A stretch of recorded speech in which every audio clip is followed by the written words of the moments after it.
We're talking Sakurai, Pokemon, a release date that's either so stupid or so genius, I can't even tell, and Nintendo's game philosophy for the Switch 2. So good morning, Mario, and good morning, Switch fans. Hope you're all doing it fantastic out there.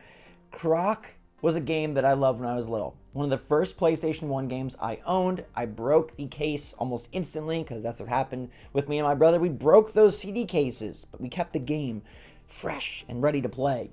Croc is getting a remaster. The Legend of the Gobos is coming back to Switch, and it's announced that it's releasing on April 2nd. So what's going on, everybody? It's Zach from SwitchForce. Hit that like button if you enjoy these videos. Let me know if you think that's genius or idiotic. They're releasing the day of the Switch 2 presentation.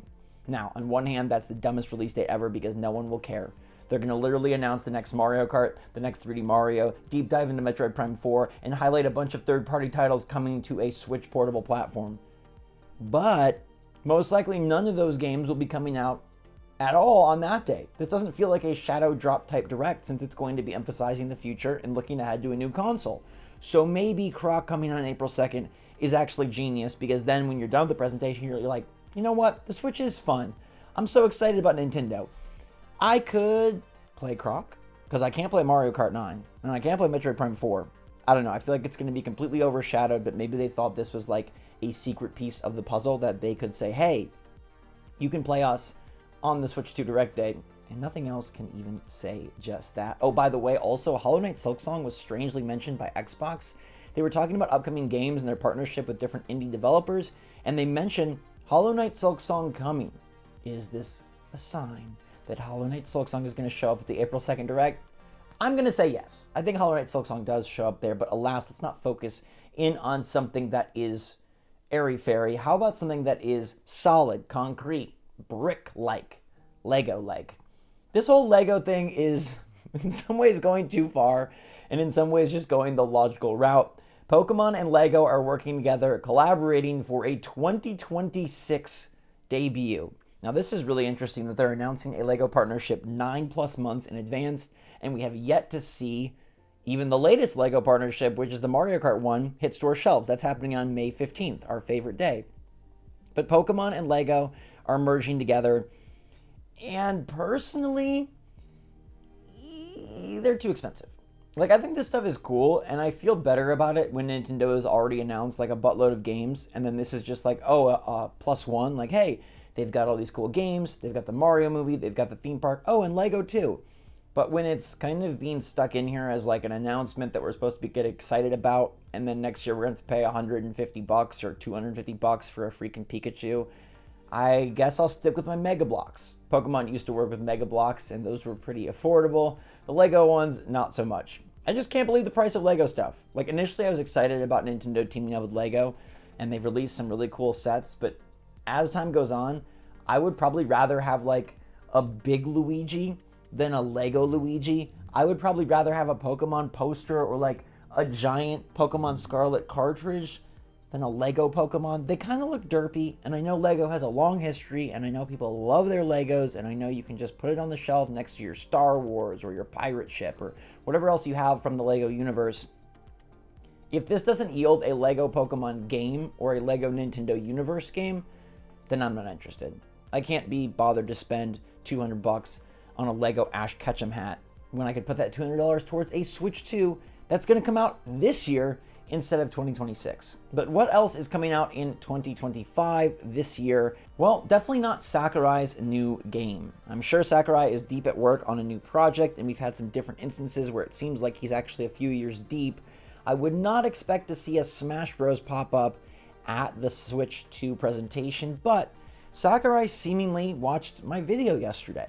Now, that's not true at all, but I like to believe it to be because he's responding in a way about how Nintendo should focus their game development. And I thought this was quite interesting because whereas I was advocating for Nintendo to look to the West and how AAA development worked Western-wise a decade or so ago to draw inspiration from more AAA, story-focused, epic spectacle-type titles, Sakurai said that he thinks Japanese developers should just focus on creating games for Japanese gamers and not try to cater to Western tastes.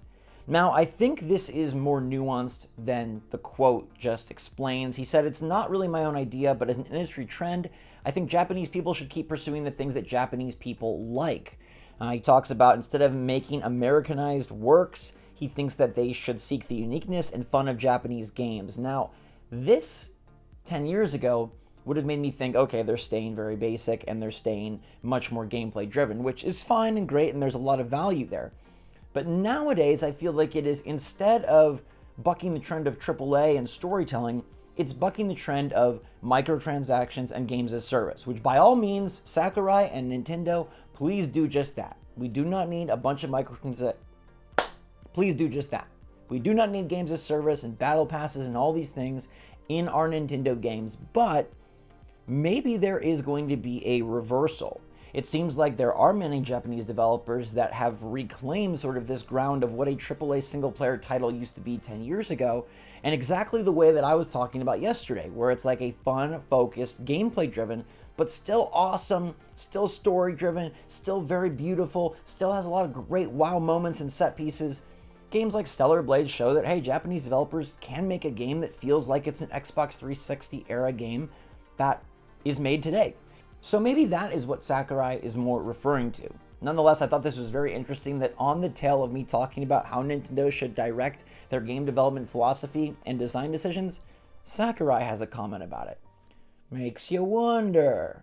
You don't have to wonder about Xenoblade Chronicles X Definitive Edition, though. That game is out this week and the reviews are spectacular. Some saying that this is the best game in the series, many just shocked that this was a Wii U title at one point. And it really does seem like Xenoblade is probably the most effective series on Switch. Yeah, like, okay, Zelda and Tears of the Kingdom is definitely right up there, and I guess those two would battle it out. But given the fact that all of Xenoblade is on Switch, it's very impressive, and the games are all at an extremely high quality level. Like 3D Mario has a game and a quarter, adding in Bowser's Fury. Most titles got 0 or 1 games. Splatoon got 2, I suppose, and that one's pretty successful. But in terms of the review scores, in terms of the reception, and in terms of how much content they pack and how futuristic they are, Xenoblade is right up there with Legend of Zelda. How did Xenoblade Chronicles X run on Wii U, and how is it able to be such a stellar performing and massive Switch game when so many other Switch games struggle to do even half as much? It's very odd, and it shows that in the hands of the right developer, the hardware becomes invisible, and it's all about game design and what you can manage if you have enough talent. I truly mean that, because it's not like Monolith Soft has a special Switch. Their dev kit doesn't have more RAM or more power than everyone else's, yet they are able to juice this system like it's some sort of detox day. They're able to get everything out of the apples and the cucumbers and even those darn beets. This Xenoblade Chronicles X title is more expansive and impressive without loads than nearly anything else on Switch, and honestly, more so than some titles in the open world genre on other systems. I don't know how they managed to do it, and even though I've never been a huge Xenoblade fan myself, and even though I find it hard to get into these games that have such a long runtime and so many complicated systems, I can't help but be intrigued by Xenoblade Chronicles X. I played the first few hours back on the Wii U, and the reviews even say that the first few hours are a little bit of a slow slog, but then it gets absolutely incredible. So many perfect scores, 9 out of 10s, 4 out of 5s, huge praise heaping on as this excellent closing title for Nintendo Switch. If this is the last game that Switch proper gets before the Switch 2 is a piece of the puzzle and has cross-gen titles, then it seems like this is an absolute winner. And I'm curious if any of you who are not Xenoblade fans would dip your toes in something that is being touted as so impressive, so awesome, and so honestly unlike what Nintendo usually does in terms of the scale, scope, and technical prowess of this title. I'm intrigued. I don't know if I'm full price buy it intrigued, but I'm definitely curious. I'm going to watch some more videos to see what I end up thinking, and I'll let you know what I do. But let me know your take on Xenoblade Chronicles X being absolutely incredible, and if you think the Xenoblade Chronicles franchise is actually the one to beat on the Switch, or does Zelda still take that cake because Breath of the Wild was so revolutionary? Let me know your thoughts, and how do you feel about Croc releasing on April 2nd? Genius move? Terrible move. Love to hear from you. In the meantime, stay safe, stay healthy, stay happy, stay positive out there. Thanks so much for watching. SwitchForce out.